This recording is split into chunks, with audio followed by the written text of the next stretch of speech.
Assalamualaikum warahmatullahi wabarakatuh. Bismillahirrahmanirrahim.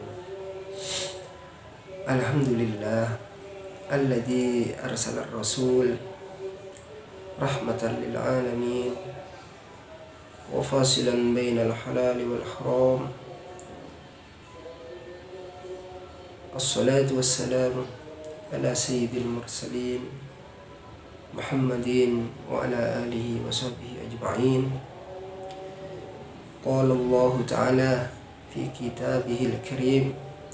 A'udzu billahi minasyaitonir rajim. Wa zallalna 'alaikumul manna wassalwa kulu min thayyibati ma razaqnakum wa ma zalamuna walakin kanu anfusahum yadhlimun. Sahabat subscriber yang dimuliakan Allah, mudah-mudahan kita tetap dalam keadaan sehat walafiat dan mendapatkan ridho dan rahmatnya Allah Subhanahu wa Ta'ala. Amin ya rabbal alamin. Di kesempatan ini di channel Kaisar Ali 76, mari kita ingat dengan ayat yang berbunyi wa zallalna 'alaikumul manna wassalwa, yang artinya dan kami naungi kalian dengan awan dan kami turunkan kalian dengan makanan manna wassalwa. Jadi orang-orang Bani Israel ini berada di gurun pasir yang sangat panas selama 40 tahun. Sehingga mereka merasa kepanasan dan kelaparan di awal waktu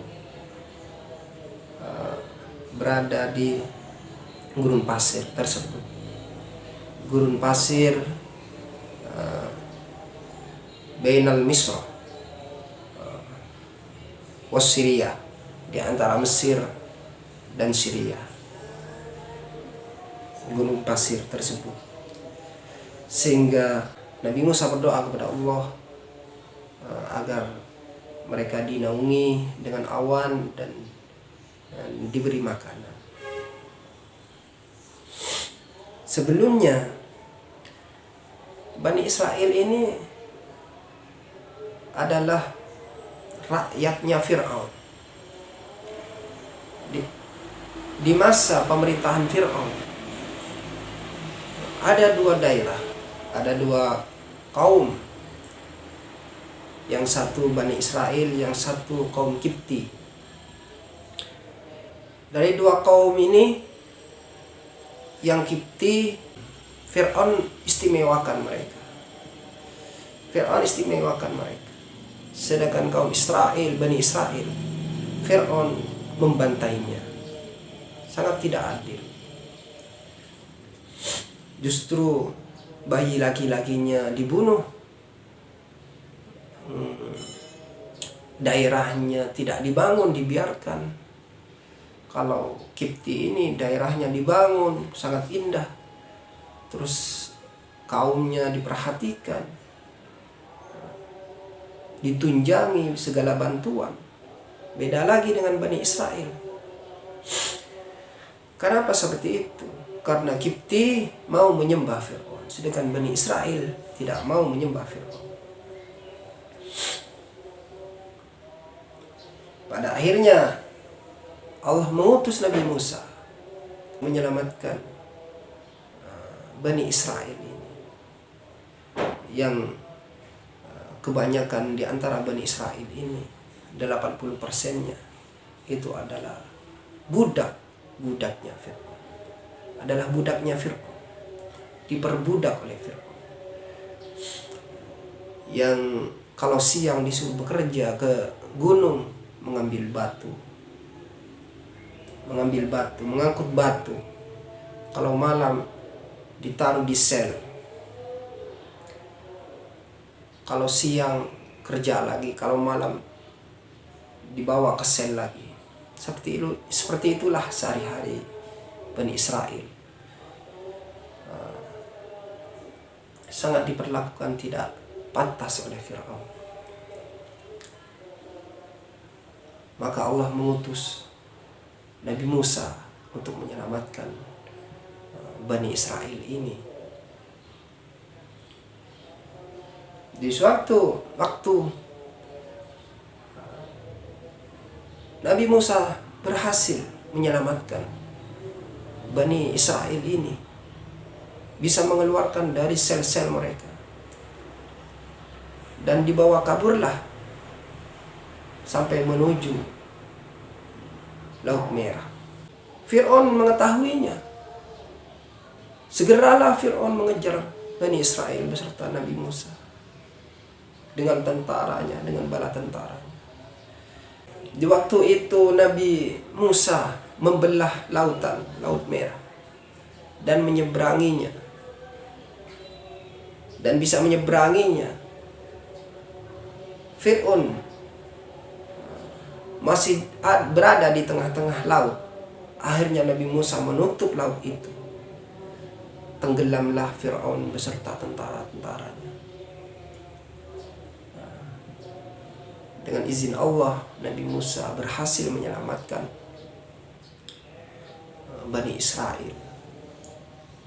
Setelah bisa melalui dan selamat dari kejaran Fir'aun dan bisa menyeberangi Laut Merah, maka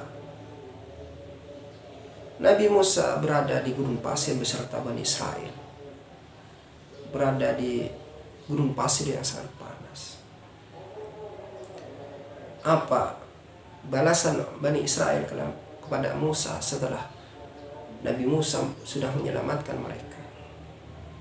Bani Israel ini belum apa-apa sudah.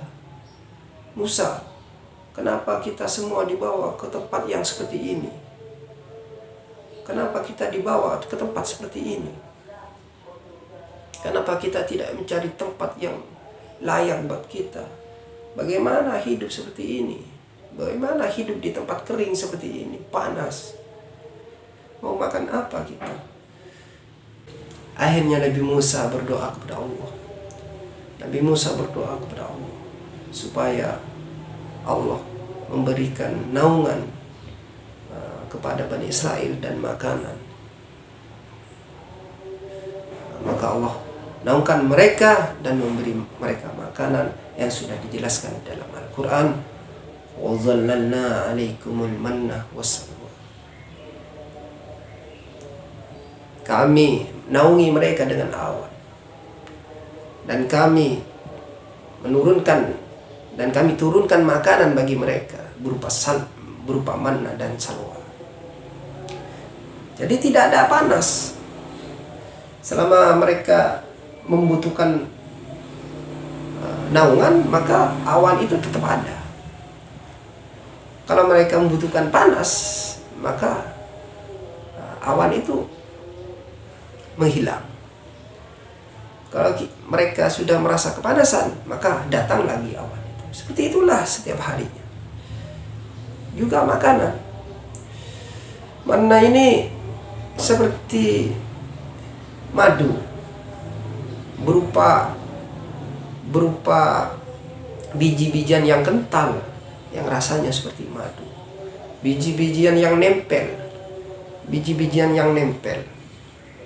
nempel di pepohonan, di daun-daun, di antara ranting-ranting pohon. Jadi kalau Bani Israel itu ingin mengambil manna, maka mereka mengambil kain dan menghamparkannya di tanah di bawahnya pohon tersebut. Akhirnya pohonnya diguncang pohonnya, berjatuhanlah kacang-kacangan tersebut, manna tersebut. Akhirnya mereka membawanya untuk meminumnya, dijadikan minuman. Itu manna. Rasanya lezat sekali, lebih lezat daripada madu. Beda lagi dengan dengan salwa. Apa itu salwa? Salwa itu berupa burung puyuh, seperti burung puyuh. Jadi tidak sulit untuk mendapatkannya. Setiap Bani Israel itu merasa lapar, maka burung puyuh itu terbang di sekitarnya, yang tidak sulit untuk mendapatkannya. Hanya dengan mengepaskan tangannya sudah dapat. Itulah yang dikatakan salwa. Dagingnya enak sekali. Bahkan sebagian ulama mengatakan ya memang salwa itu adalah burung puyuh. Makanya burung puyuh itu adalah burung yang Allah turunkan dari surga untuk Bani Israel, dan itu mengandung obat. Dan itu terbukti sebagian orang yang sudah saya kasih tahu, misalnya sakit diabetes atau sakit panas yang nggak kunjung sembuh, maka saya menyuruh para teman-teman, para sahabat untuk mencari daging, untuk memakan daging burung puyuh. Dengan izin Allah maka sembuh. Rasanya seperti daging puyuh. Nah, ini seperti itu. Sehari-harinya orang Bani Israel seperti itu. Di saat mau meminum maka dengan manah, di saat mau makan maka dengan salwa. Dan rasanya itu tidak tetap, rasanya itu bermacam-macam. Paginya makan rasa enak seperti ini, siangnya makan rasanya enak rasa lain. Jadi tidak tetap rasanya. Jadi tidak ada rasa bosan, tidak ada rasa bosan untuk memakan dan meminumnya makanan tersebut. Walaupun macamnya yang mana salwa hanya 2 saja macamnya, tidak ada lagi, tapi rasanya selalu berubah-ubah setiap kali memakannya. Itulah keistimewaan manna dan salwa. Karena manna was salwa adalah makanan surga yang Allah turunkan. Dari itu, tapi Bani Israel ini adalah orang-orang yang kurang bersyukur, yang tidak mau bersyukur kepada Allah, yang tidak mau berterima kasih kepada Nabi Musa. Taunya hanya mengeluh. Apa yang mereka katakan kepada Nabi Musa? Ya Musa, apakah kita selama 40 tahun makan seperti ini terus? Manna salwa, itu saja. Gak ada makanan lain. Kita nggak pernah makan ikan, nggak pernah makan kacang-kacangan, nggak pernah makan sayur. Katanya orang Bani Israel. Padahal rasanya itu nggak selalu satu rasa. Rasanya itu pasti berubah-ubah. Tapi mereka memang tidak tahu rasa terima kasih kepada Allah, tidak tahu bersyukur kepada Allah, dan tidak tahu terima kasih kepada Nabi Musa. Akhirnya mereka pun mengeluh kepada Nabi Musa. Kalau begini terus-terusan begini selama 40 tahun seperti ini terus, maka mending kita berada di Fir'aun. Gak apa-apa kita dipekerjakan, dijadikan budak, asalkan kita makannya bermacam-macam katanya. Mereka hanya mengarang-ngarang saja. Dikasih makanan yang gak enak-enak sama Fir'aun. Tapi mereka hanya mengada-ngada kepada Nabi Musa. Jadi gurun pasir di waktu itu sebenarnya gurun pasir yang lokasinya di antara Yordania dan itu di Palestina dan Lebanon, di antara itu. Kenapa tidak sekalian ke Yordania ataupun tidak sekalian ke Palestina ataupun ke Lebanon? Itu kan dekat. Karena di waktu itu Yordania, Lebanon ataupun Palestina itu masih semuanya gurun pasir, belum ada penduduk yang menempati di tempat itu. Adanya di Suriah. Maka perjalanan Nabi Musa dari Mesir menyeberangi Laut Merah itu tujuannya ke Syria, dan itu masih perjalanan yang sangat jauh sekali, sehingga mereka bertahan di gurun pasir itu selama 40 tahun. Kenapa mereka bisa, kalau memang nggak kerasan di sana selama 40 tahun? Mereka karena sudah merasakan enak di sana, tidak Tidak seperti sekarang, untuk mendapatkan makanan harus bekerja dulu, harus cari uang dulu, harus masak, harus ini. Tapi tidak untuk Bani Israel di waktu itu. Mereka tinggal mengambil makanan tanpa bekerja, tanpa mencari kerja, mencari rizki. Di saat mereka lapar, datanglah sendiri makanan salwa itu. Di saat mereka haus, datanglah sendiri minuman manna itu. Maka seperti itulah sehari-harinya, sehingga mereka betah di sana selama 40 tahun. Setelah 40 tahun mereka mengeluh. Mereka mengeluh mencari alasan dan ini dan itu kepada Nabi Musa. Mereka sengaja untuk mencari gara-gara kepada Nabi Musa, dan kebiasaan mereka memang seperti itu.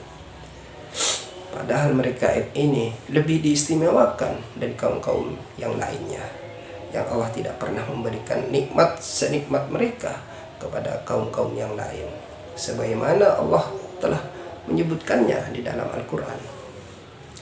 Ya Bani Israel adhkuru ni'mati allati an'amtu 'alaikum wa anni faddaltukum 'alal 'alamin dan saya lebih utamakan kalian dari orang-orang salam dunia ini, katanya Allah, dari alam sedunia ini. Jadi orang Bani Israel itu, katanya Allah, diistimewakan nikmat-nikmatnya, tidak seperti kaum-kaum yang lain nikmatnya. Tidak ada kaum-kaum yang lain yang Allah turunkan berupa makanan langsung dari surga, manna wassalwa. Mana kaum-kaum yang lain? Tidak ada. Tapi Bani Israel, mereka meskipun begitu, mereka tidak tahu bersyukur kepada Allah, tidak mau berterima kasih kepada Nabi Musa. Itulah Bani Israel. Allah, dari ini mudah-mudahan kita bisa mengambil pelajaran dari kaum-kaum Bani Israel, sehingga kita dijadikan umatnya Nabi Muhammad, umat yang selalu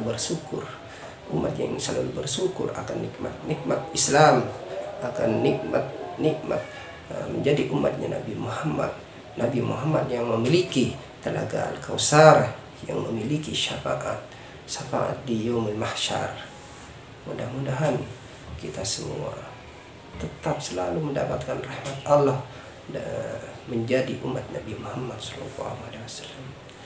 Amin ya rabbal alamin. Demikian yang kami bisa sampaikan. Mudah-mudahan sangat bermanfaat bagi kita semua. Ihdinas siratal mustaqim. Assalamualaikum warahmatullahi wabarakatuh.